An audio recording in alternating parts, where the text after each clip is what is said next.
I showed up for a dinner I had planned and paid for. I had booked a private room at a nice restaurant called the Robuco Bistro. It was one of those trendy places with brick walls, warm lights, and menus that say chef's pairings instead of specials. I made the reservation weeks in advance. I paid $1,000 just to hold the space, and then another $1,500 for the dinner itself. It was a family-style meal for 23 people. I made sure there was something for everyone: vegan food for Emily, no red wine for Aunt Betty, and gluten-free bread for Uncle Donald. I had thought of everything like I always do. When I pulled into the parking lot, something felt wrong. I didn't see any cars I recognized. There was no sound, no laughter, no sign of my family. Emily wasn't there honking like she always does. My dad's truck wasn't crooked in a corner. Everything was still and quiet, which didn't make sense. I checked my phone again. It said Tuesday, 8 p.m. I found an old message from my mom. "Can't wait to see everyone," she had texted 3 weeks ago. Then there was a confirmation from 4 days ago. Everything said Tuesday. It was now 8:05. I was right on time. Or at least I thought I was. I walked into the restaurant. The hostess didn't even look up at first. "Ronstadt party?" I asked, trying not to sound nervous. She looked at her list and then said, "Oh yeah, that was last night, Saturday. Big group. Brought place cards and a cake. It looked lovely." I froze.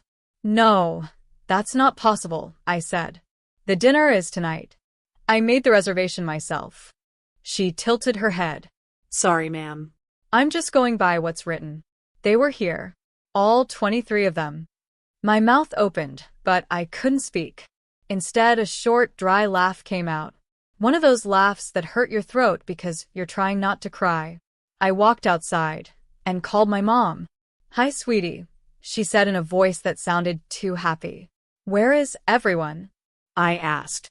There was a pause. Then she gave a soft laugh, the kind she uses when she knows she messed up but doesn't really care. "Oh, honey, it was yesterday. We figured you weren't coming. But don't worry, we saved you a plate. We'll drop it off." I didn't reply. I didn't even hang up. I just stood there, staring at the ground with the phone still in my hand. Behind me, the lights of the restaurant glowed on the glass door, a door I was never allowed to walk through. And I started to wonder, did they really forget about me, or did they do it on purpose? It wasn't the first time they left me out.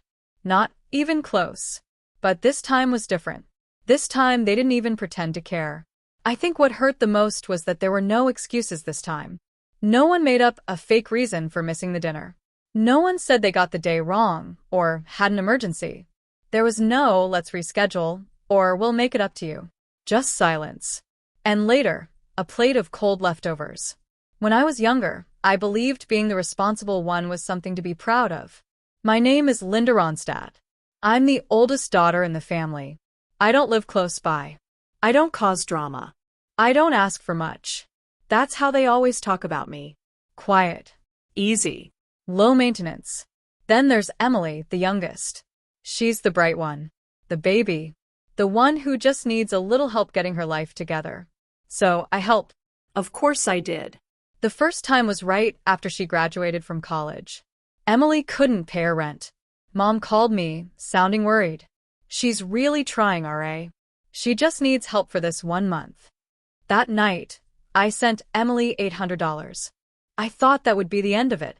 But that 1 month turned into a year and a half. After that, it was something new every time: her car insurance, then a phone bill she said was temporary, then tuition for a massage therapy course she never finished. She never paid me back. Not once. And when I finally brought it up, gently, I got the same answer I always do. "Stop being so transactional. She's your sister. You're doing better than her. Why are you keeping score?" But I wasn't keeping score. I was just getting hurt. Over and over. And no one seemed to notice or care. Last Christmas, I spent nearly all my savings buying thoughtful gifts for everyone. I wasn't expecting anything big in return. A card would have been enough.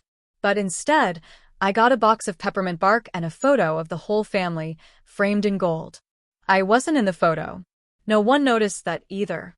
3 years ago, Emily texted me late at night. 10 p.m. emergency, she wrote.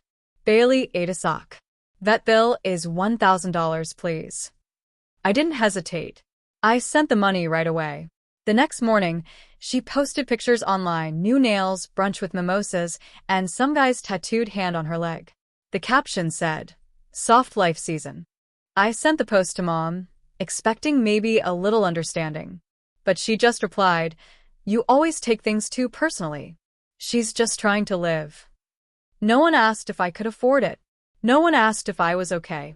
Even when Dad forgot to pay the property taxes on their house and got a warning about losing it, it was me who fixed it.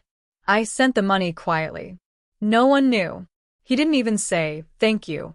Just texted, "Handled." There was one night that I still think about sometimes, a night that made me finally see things for what they really are. I'll never forget the night I heard what my family really thought of me.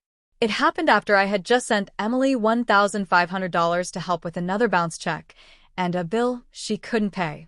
I was visiting home for a few days. Late one night, I went downstairs to get a glass of water. I wasn't trying to listen to anyone. I was just thirsty. But as I walked past the living room, I heard them talking. Their voices were low but clear. Emily was the first one I heard. "She's obsessed with being the martyr," she said. "It's honestly sad." Mom answered, "I know. She acts like she's our hero just because she sends money." Then Dad laughed. "Let her send it. She's not married. What else is she going to spend it on?" Emily again, sounding proud of herself, said, "She thinks we'd fall apart without her. Please." If she disappeared tomorrow, I wouldn't even notice." I stood in the hallway, frozen. I still had the glass of water in my hand. My heart was beating so hard I thought they might hear it. They didn't know I was there. Or maybe they did and didn't care. The next morning, Mom made pancakes. Blueberry, just how I like them.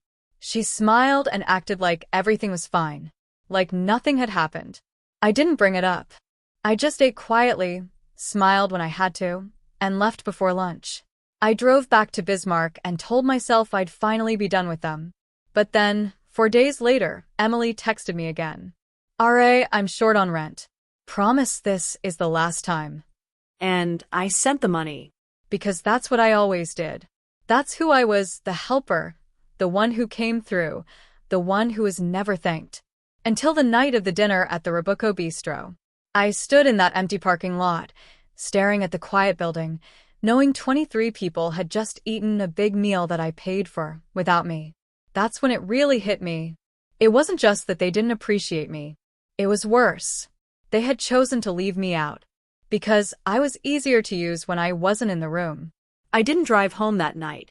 I got in my car, turned off the engine, and just sat there. The parking lot was nearly empty. A few valets moved slowly, wearing bright vests.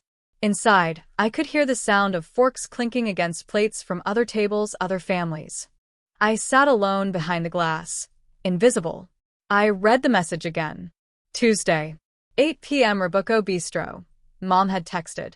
I had even replied, confirmed. I checked our whole conversation. 20 messages total. All from me. Not one reply from them. Not one correction. They knew. All of them. And they went anyway. Just without me. My hands were shaking, but not because I was cold. It wasn't even anger. It was something deeper, the kind of shaking that happens when you finally see the truth. I had been screaming inside my own head for years, hoping someone in my family would hear me. But they never did. And the reason was simple, they never had to. I pictured Emily at the dinner, laughing with cake in her mouth. I imagined Mom carefully arranging the place cards and Dad raising a glass for a toast I would never hear. That's when it hit me. I was never really invited. I was included when they needed something. I was accepted when I was paying the bills. But I was never truly wanted. That truth felt heavy in my chest. But instead of breaking me, it gave me strength. For so long, I thought being needed was the same as being loved. I convinced myself that constant requests were signs of care. I believed that family could look like long bills covered in fake affection. But love doesn't mean being used. It means being seen. It means someone shows up when you have nothing to give. No one had ever shown up for me. I don't know how long I sat in the car that night. Maybe an hour, maybe more. Somewhere in that quiet, something inside me changed. Not in a loud or dramatic way, more like a soft tear in fabric that you can't fix. I didn't cry. I didn't scream or call anyone. I just sat still. Then I opened the glove box and pulled out the dinner receipt. I started adding things up. Appetizers, a special vegan meal for Emily, sparkling cider for Aunt Betty, a 25% tip. The total? $2,510.99. I stared at that number until it was burned into my brain. The next day, I decided something needed to change. If they could ignore me so easily, they'd learn what it felt like when I finally stopped playing the role they gave me. That evening, I sent a message in the family group chat. Just 12 simple words. I'll be at Mom's at 8 p.m. I have something for everyone. No one replied. Of course not. They never ask questions when it's about me. At 7:10, I pulled into the driveway. The porch light was on. Through the window, I saw them moving around inside. Emily was on her phone. Dad sat in his recliner, and Mom was fluffing the pillows on the couch like we were expecting guests. When I walked in, they all looked at me. But no one said sorry. No one looked embarrassed or ashamed. "Hi, honey," Mom said with a sweet smile. "We weren't sure if you were still upset." And just like that, they went back to pretending like nothing had happened. But this time, I had a plan. I didn't say anything. I just sat down and put a thick, white envelope on the coffee table. Emily squinted at it. "What's that?" "It's a bill," I said calmly. "For the dinner. The one you all had without me." Dad leaned forward and laughed a little. "You're joking." "I'm not." Mom's smile faded. "Are you really trying to make us pay you back?" "No," I said, leaning in. "I'm giving you a choice. From now on, if you want something from me, you'll get a bill." The room went quiet. Even Emily put down her phone. Dad's voice got lower. "You need to drop this attitude. We're family." "Are we?" I asked. "The same family that left me out of a dinner I paid for? The same family that's been taking my money and my energy for years." Emily rolled her eyes. "No one forced you to pay for anything, Linda. That was your choice." And that was it. Something inside me snapped. Not a small crack this time. A full break. I stood up. "Fine," I said. "Let's talk about all the things no one made me do." I reached into my bag and pulled out a second folder. Inside was a printed list. Every line was clear and dated. I pointed at Emily. "No one made me pay your rent for 19 months. Or cover your bounce checks. Or send money for that massage course you never finished." I looked at Mom. "No one made me pay your back taxes. Or cover the cruise you said Dad forgot to book for your birthday." Then I turned to Dad. "No one made me buy groceries when Mom said her knee hurt too much to stand." Dad's voice turned sharp. "Watch it." "Oh, I'm just getting started," I said. I laid the folder open on the coffee table. Inside were receipts, bank transfers, screenshots from Venmo, and proof of all the payments. Everything was there. Dad snapped. "What is all this now?" "Proof," I said. "Every dollar. Every time. Because last week I got a fraud alert. Someone opened a credit card in my name." Emily froze. I called the company. "They're looking into it as identity theft." "The shipping address?" "This house." Then I looked right at Emily. "The charges?" "An iPhone. A spa day.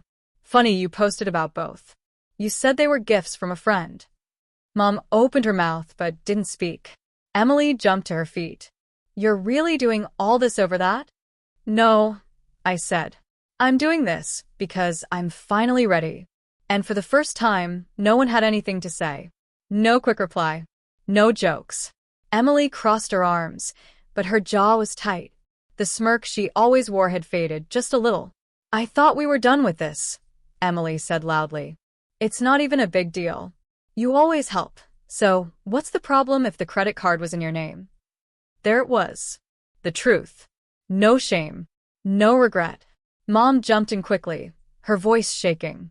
She panicked Linda. "It was just one mistake. You know how much stress she's under." "Stop," I said firmly. Dad stood up. You really want to send your own sister to jail for this? No, I replied. But I want her to understand that she can't keep using the word family to get away with things. I reached into the folder again and pulled out a document. It was the police report, filled out, signed, and filed.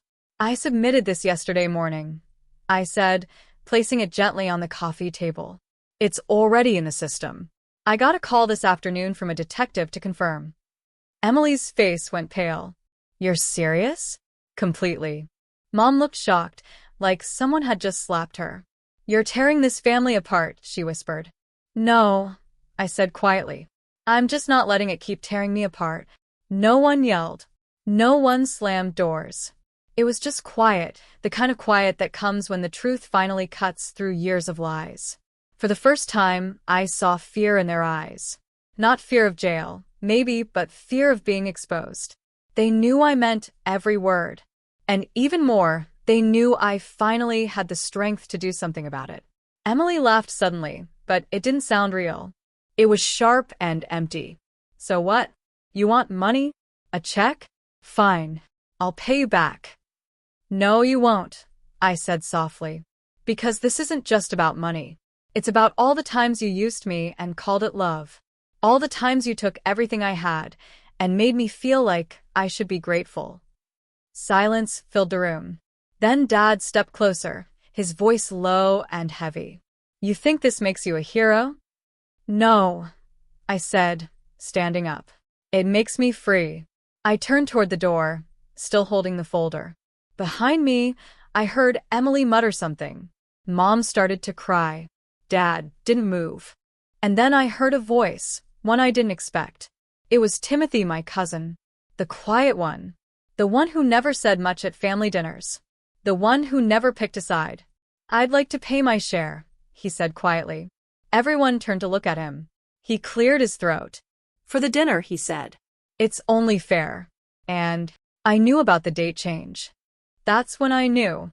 Not all of them had stayed silent because they didn't care. Some just didn't know how to speak until now. I was there when they joked about not telling you, Timothy said, looking down. I didn't speak up. I'm sorry. For the first time all night, I smiled. Thank you, I said. Then I walked out. Not because I had won, there was nothing to win, but because I had finally stopped playing a game I never agreed to in the first place. The next morning, at exactly 8:25 a.m., my phone rang. It was a private number. I answered. Hi, is this Linda Ronstadt? A man asked. Yes, I said. This is Officer Nicholas from the Jamestown Police Department. We're following up on a report of identity theft and a credit card opened without permission. The billing address is your parents' home. I closed my eyes. Yes, that's correct. We'll be stopping by today to speak with the people in the house. You don't need to be there. Just letting you know. Do you need anything from us? No, sir, I said. You have everything. Thank you. He hung up. I sat on the edge of my bed for a long time, staring into the quiet room. For once, I didn't feel scared about the doorbell ringing. I didn't wonder what excuses they'd come up with, because this time, it wasn't my problem to fix. Later that day, my mom left me a voicemail. She never leaves voicemails. Linda, she began, her voice tight, like she was trying not to panic. They came. The police. This morning. I was still in my robe. Your dad hadn't even had his coffee yet. 3 officers. They asked to speak with all of us. She paused, then spoke again. All of us, Linda. They said someone used your name to open a credit card. Said the charges pointed to our house. Then they asked to see Emily's phone. Her voice cracked. That's when things started falling apart. Emily tried to leave. Said she had work. They told her to sit back down. She fidgeted. She argued. Then she gave up. Mom sighed into the phone. She said it wasn't fraud. Said, Linda always helps. I didn't think she'd care. But then they showed her the messages. One of them said, using Linda's info for the spa. She's too uptight to notice. It wasn't just stealing. It was planned. She knew exactly what she was doing. That night, Detective Frank, the one now handling the case, called me. We have enough to press charges, he said. Would you like to move forward? I didn't answer right away. I just stared at my screen. Text after text was coming in. From Mom, we can fix this. Please just talk to us. From Dad, you're really going to ruin your sister's life over a credit card? From Emily, you selfish BTCH. I'll lose everything. Is that what you want? And that's when I understood. No one cared what they had done. They only cared that I finally said no. When I felt like I was losing pieces of myself, I waited a full day. Then I called the detective back. For now, I said, pause the formal charges. But I want everything on record. If she ever uses my name again for anything, I want her charged right away. He agreed. And just like that, the weight on my shoulders began to shift. Not because anyone apologized. Not because they changed. But because, for the first time, I stopped carrying their problems like they were mine. 4 days later, Mom called again. Her voice was soft, too soft. Like silk hiding a sharp knife. If you really want to fix things, she said, come to the house. Let's talk face to face. Even though I knew better, I went. They were all there. Emily was curled up on the couch under a blanket, like a sick puppy. Mom was pacing the floor. Dad stood quietly with his arms crossed. We just want to heal, Mom said, sitting across from me. We know you're hurt, but this is tearing the family apart. No, I said. Emily did that. You all did that when you decided it was easier to use me than include me. Emily didn't even look at me. I didn't think you'd actually go to the police, she said, her voice shaking. Someone who's been pushed too far does, I replied. Mom reached for my hand. We'll pay it back, she said. You don't need the police. We can keep this between us. I pulled my hand away. Funny, I said. You didn't offer that until they showed up. Her face looked like she still expected me to back down. Like she didn't understand I wasn't going to play my old part anymore. Then Dad finally spoke. You're not perfect either, Linda. You think this makes you some kind of hero? I looked him straight in the eye. No, I said. It makes me free. I stood up. This time, no one tried to stop me. No one begged me to stay. I walked to the door. And when I closed it behind me, it didn't feel like I was leaving. It felt like I was letting go. 3 weeks later, I was gone. I moved out of state. A new town. A new lease, this one in my own name. A small upstairs apartment in a quiet neighborhood in North Dakota. No one knew my last name. No one knew about Emily. The only knock on my door came from the mailman. And for the first time, peace didn't feel like a gift I had to earn. It just was. Before, I thought I had to earn peace by being the good one. But now, peace just was. My first weekend in my new place, I spent time building flat-pack furniture, drinking coffee in silence, and watching the sun rise through clean windows. No one asking for anything. No guilt. Just breathing. For weeks later, a letter showed up in my mailbox. No return address. The handwriting was neat and careful. Inside was a folded note and a check. It read, I don't expect you to forgive me, but thank you for doing what I never had the courage to do. Timothy. The check was for half the cost of the dinner at the Robuco Bistro. I didn't cash it. I didn't need to. Timothy didn't owe me anything. But he saw what happened. He understood. And that was enough. As for the rest of them, my parents, Emily, I never heard from them again. Not even for Christmas. Not when Dad had surgery. Not when Emily lost her job. I only found out about any of it through a cousin's Facebook post. And the silence? It used to feel like I was being punished. Now it feels like freedom. A few weeks ago, I was at the grocery store when someone from back home stopped me. Hey, wait. Aren't you Emily's sister? I smiled and said, no, just like that. Because if you've ever chosen peace instead of waiting for an apology that may never come, you don't owe anyone an explanation. Just breathe.